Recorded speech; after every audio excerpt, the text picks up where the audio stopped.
कि क्या मैं महज चंद लोगों की वजह से मैं अपने चाहने वालों को छोड़ दूं।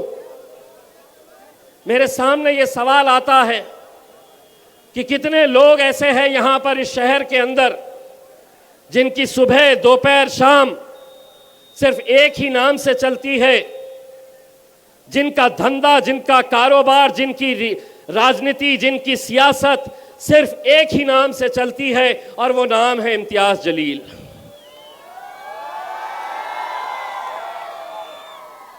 इनके धंधे, इनकी दुकानें, इनकी हर चीज खत्म हो जाएगी। अब मैं एक सवाल करना चाह रहा हूं मेरे उन मुखालिफिन का जो मेरे खिलाफ मैदान के अंदर उतरे हैं। मैं तो अल्हम्दुलिल्लाह जो भी फैसला आए, मैं भारतीय जनता पार्टी के खिलाफ लड़ रहा हूं और जिंदगी भर लड़ता रहूंगा अल्हम्दुलिल्लाह। लेकिन तुम अपनी जब महफिलें सजाते हैं, तुम अपने जब जलसे इसी रास्ते के ऊपर जब तुम सजाते हैं, तो क्या कभी तुम भारतीय जनता पार्टी शिवसेना का जिक्र करते हैं? तुम्हारी तकरीर की शुरुआत होती है इम्तियाज जलील के नाम से और खत्म होती है इम्तियाज जलील के नाम से। यानी कि मतलब यह है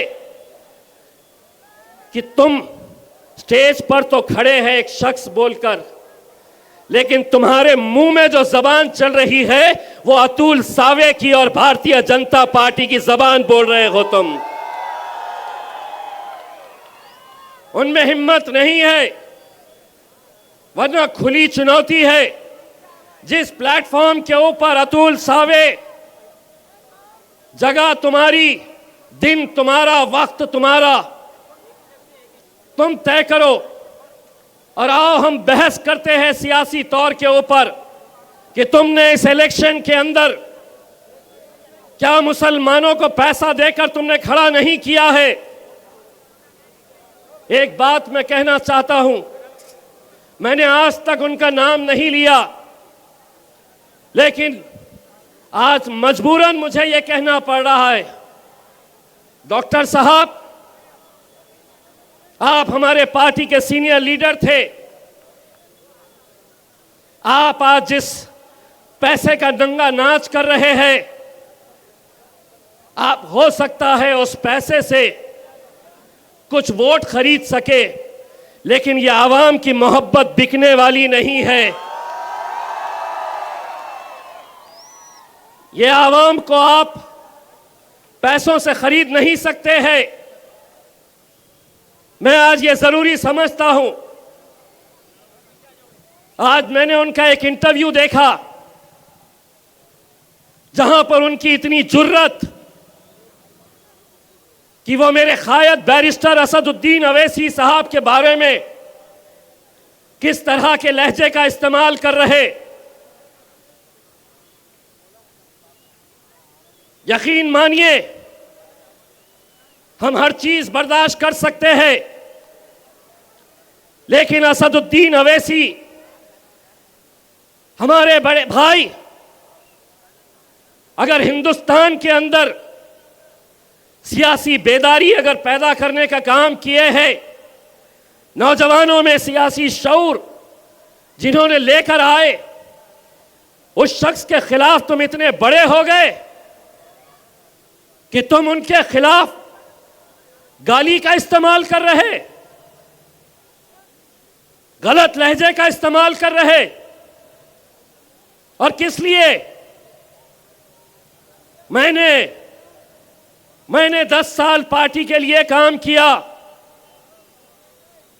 डॉक्टर साहब, कभी हैदराबाद जाइए, 25-25 साल, 30-30 साल के वहां के मजलिस के कारकुन, मजलिस से मोहब्बत करने वाले,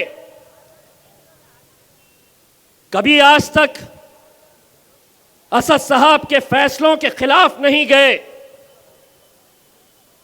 एक टिकट की वजह से आप मेरे खिलाफ बात कर रहे। पूछिए असदुद्दीन अवैसी साहब से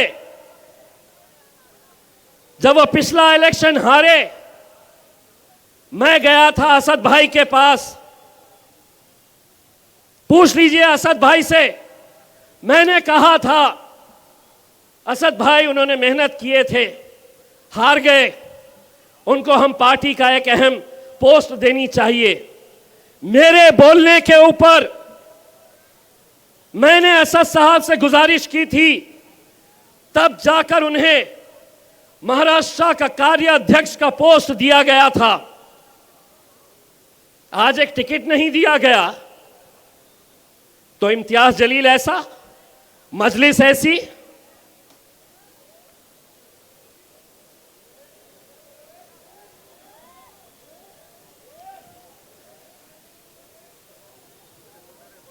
मजलिस ऐसी, असदुद्दीन अवैसी साहब ऐसे। क्या हम ये नहीं जानते हैं? डॉक्टर साहब, लीजिए एक और खुलासा करता हूं। लोकसभा के इलेक्शन के वक्त आपने कैसा किरदार अदा किया था, एक एक सबूत बैरिस्टर असदुद्दीन अवैसी साहब के पास है। ये जीत कर आएगा नहीं, खैरे को चलाओ। आपका दामाद डॉक्टर हर पेशेंट को पकड़ पकड़ कर यह कहता कि इम्तियाज जलील जीतने वाला नहीं है, खैरे को वोट दो।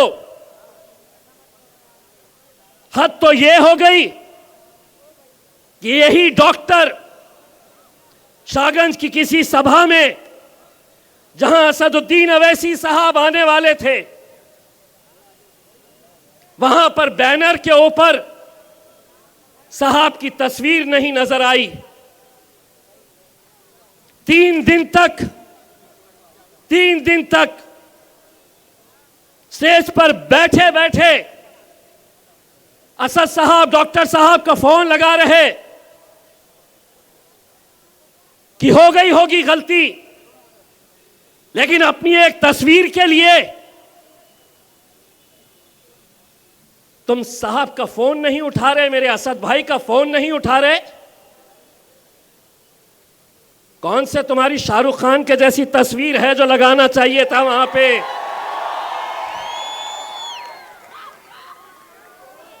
कौन सा तुम्हारा खूबसूरत थोबड़ा था कि वहां पे इतनी बड़ी तस्वीर लगाते?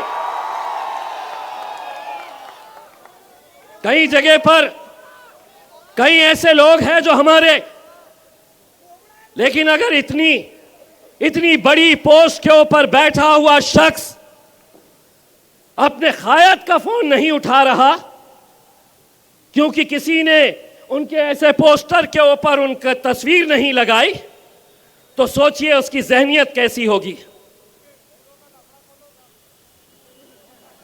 यकीन मानिए, डॉक्टर साहब जिस तालीमी इदारों को औरंगाबाद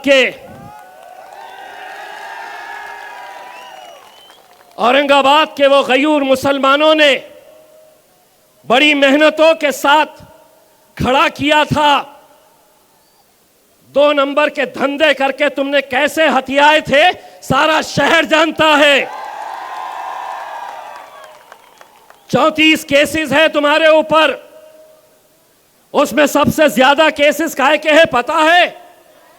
बेईमानी के और धोखाधड़ी के केसेस है। इम्तियाज जलील के ऊपर अल्हम्दुलिल्लाह केस है, तो कहीं किसी शराब की दुकान को लेकर, कहीं गरीबों की मदद कोरोना के वक्त में करने के लिए, कहीं आदर्श का घोटाला जब हुआ, आंसू गैस छोड़े गए, वो मोर्चे की वजह से। मैं आप लोगों को सिर्फ ये बात कहना चाहता हूं मेरे भाई, अगर आप ये समझ रहे हैं कि यहां पर वोट हम बांट देंगे, हमारा वोट बढ़ जाएगा, जो भी फैसले जो भी कर रहा है मैं सर आंखों पर रखता हूं, लेकिन मैं भी जब मैदान में उतरता हूं तो मैं भी इस्तिखारा करके निकलता हूं।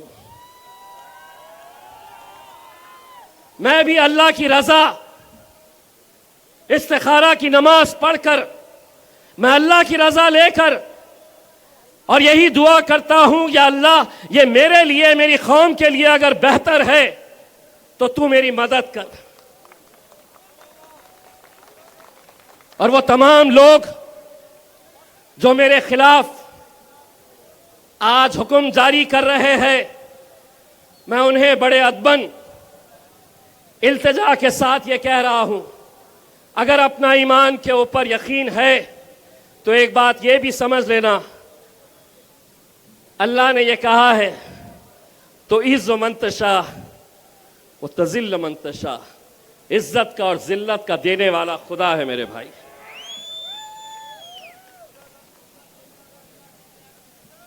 आज हमने यकीनन जब सभी लोगों को ये लगने लगा कि ईस्ट की सीट यहां से भारतीय जनता पार्टी निकाल सकती है, ये डॉक्टर ने इल्जाम लगाया कि इम्तियाज जलील ईस्ट से अतुल सावे को जिताने के लिए सबसे कमजोर उम्मीदवार देने वाला है।